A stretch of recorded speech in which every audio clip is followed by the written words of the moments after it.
നെല്ലുവായ് ധന്വന്തരി ഏകാദശി. ഏകാദശികളിൽ ഏറെ പ്രധാനപ്പെട്ടതാണ് വൈകുണ്ഠ ഏകാദശി അഥവാ സ്വർഗവാതിൽ ഏകാദശി. ധനുമാസത്തിലെ വെളുത്ത ഏകാദശിയാണ് വൈകുണ്ഠ ഏകാദശിയായി ആചരിച്ചു വരുന്നത്. ഭഗവാൻ വൈകുണ്ഠത്തിലേക്കുള്ള വാതിൽ അല്ലെങ്കിൽ സ്വർഗ കവാടം തുറക്കുന്ന ദിവസമാണ് ഇതെന്നാണ് വിശ്വാസം. അന്നേ ദിവസം ക്ഷേത്രത്തിന്റെ മുൻവാതിൽ സ്വർഗവാതിൽ അല്ലെങ്കിൽ വൈകുണ്ഠ കവാടമായി സങ്കല്പിച്ചു പ്രത്യേക പൂജകൾ നടത്തുന്നു. അതിൽ കൂടി കടന്ന് ദർശനവും ആരാധനയും നടത്തി മറ്റൊരു വാതിൽ വഴി പുറത്തു വരുന്നത് സ്വർഗവാതിൽ ഏകാദശിയുടെ പ്രധാന ചടങ്ങാണ്.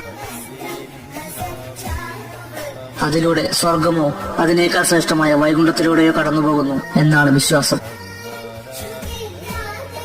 ഭഗവാൻ കൃഷ്ണൻ സതീർത്ഥനായിരുന്ന കുചേലന്റെ അവിൽപ്പുതി പങ്കുവച്ച് കുചേലനെ കുബേരനാക്കിയ ദിവസമാണ് സ്വർഗവാതിൽ ഏകാദശി എന്നാണ് സങ്കല്പം.